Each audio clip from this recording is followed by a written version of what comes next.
For our ingredients, I will need 1 cup of butter, 1 package of cream cheese that has been softened, so meaning it's just been left out at room temperature, 1 tablespoon of milk, 1 tablespoon of sugar, and 1.5 cups of flour that have been sifted.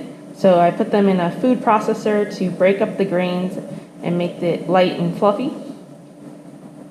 1 egg yolk and 1/2 teaspoon of baking powder.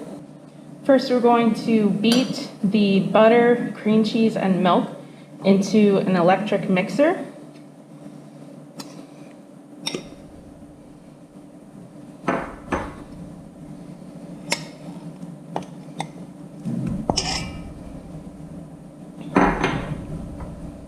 And we're going to make sure that it is combined so that it's nice and smooth and well mixed together.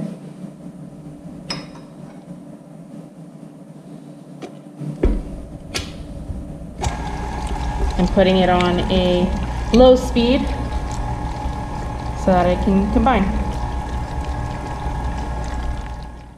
While the wet ingredients are being mixed, I'm going to take an egg and just take out the egg yolk. So I crack it on the side of this bowl and slowly open it up. And what I'm going to do is I'm going to toss the egg yolk inside the shell so that the white part of the egg just falls into this little bowl. So I'm going to do it a couple times, and now I just have the pure egg yolk. Now, as you can see, I've added the egg yolk, and so it can mix in and blend thoroughly. Now I'm going to stop the mixer and add in the baking powder and pour in the flour and sugar.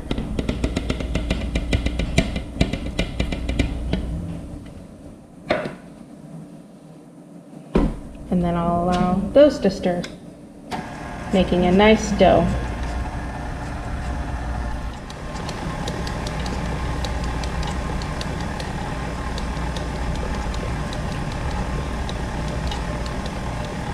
Now that the dough has formed and is looking great, our recipe calls for it to be refrigerated for several hours or overnight. So I'm going to cover it with some plastic and put it in the refrigerator. So now that the dough has been refrigerated overnight, we are going to add a little bit of flour to our cutting board.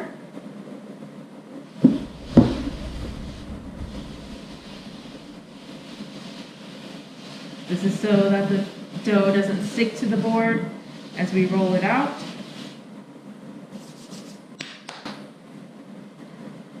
And then we're going to put the dough on our board.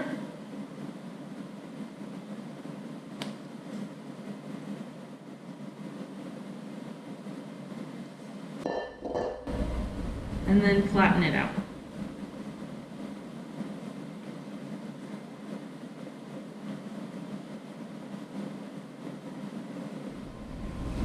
Now I'm going to roll it to be 1/4 inch thick.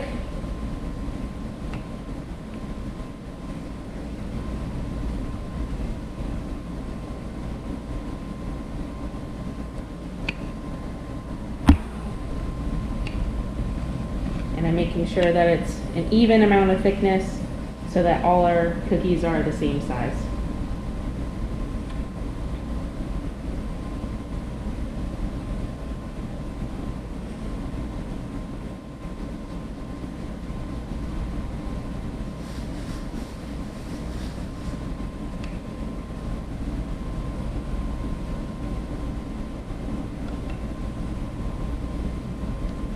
I'm going to check to make sure that this center part where we started the dough is 1/4 inch thick.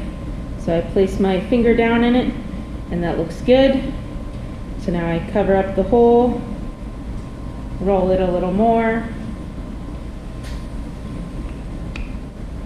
And there we go. Now that the dough has been rolled out, I'm going to cut them with a small bowl, like a cookie cutter, and then transfer them over to our parchment paper lined cookie sheet. This parchment paper will just help the cookies not stick to the pan while they are cooking. So what I'm going to do is just place my cookie cutter on the dough, give it a couple rotations with my hand so that it separates from the larger dough, and then peel it up. And I'll actually use a spatula to help me peel it up so that it doesn't separate, and place it on the cookie sheet.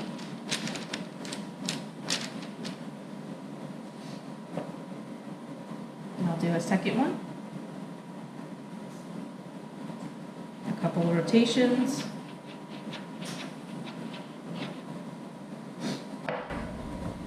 And then using a spatula to help me pick it up. And I want to keep the cookies at least an inch apart, so I'm going to move this one over slightly.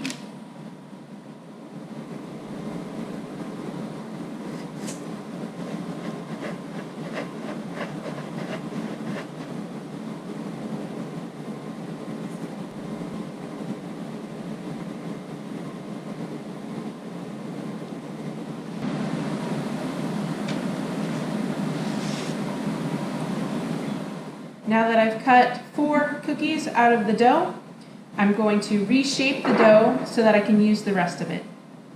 So what I need to do is just gather all the dough together into a mound,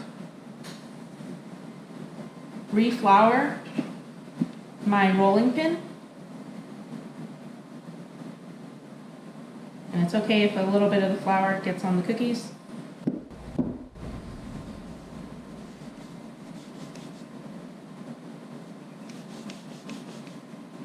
And then reshape it. Again, I want to have it a 1/4 inch thick.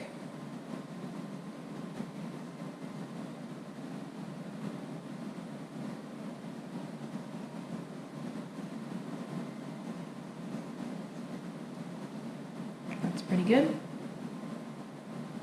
And I'll keep doing this process over and over of cutting the cookies and putting them on my cookie sheet, and then forming the dough and just recutting it until I use all of the dough up. Now for the topping, I'm going to use some apricot cake and pastry filling and powdered sugar. So the American name for these cookies is thumbprint cookies, and the reason for that is that you want to create a little bowl in the cookie with your thumb. You can also use a spoon and create a little bowl for the filling to sit in. So now I'm just going to put about half a spoonful into the center. When the cookies go into the oven, this is going to melt, and the bowl of the cookie is going to keep it in one spot.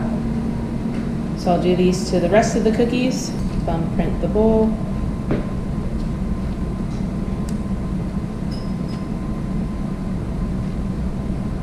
And repeat this process until all of my cookies are filled.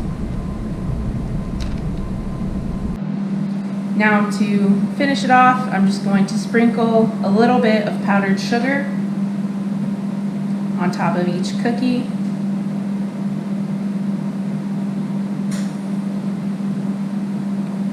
To make them a little bit sweeter. And I'm using about maybe 1/3 of a spoonful.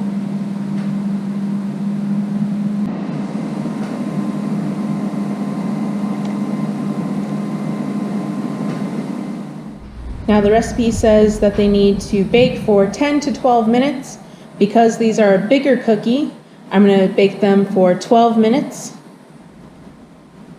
And we'll see how they turned out. If they are a little bit too doughy when I pull them out and not a golden brown around the edge of the cookie, then I'll cook them for a little bit longer.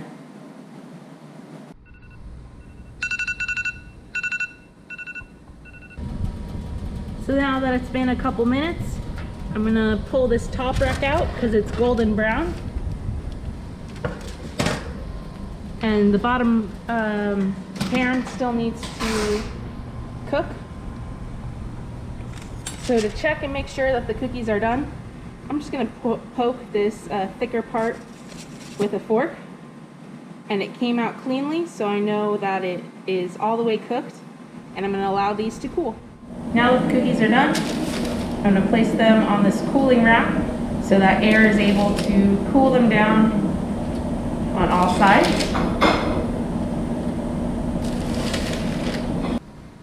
Now it's time to share the cookies with some friends and be able to enjoy them. I haven't. Okay. What do you think?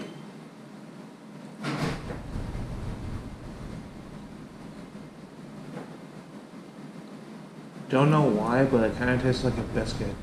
Yeah, kind of tastes like a biscuit. And that's apricot filling.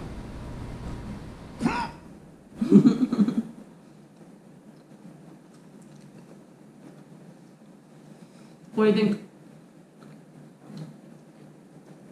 I wasn't expecting the filling to be kind of heated, but it's alright. Cool. All right. Thanks for watching, you guys.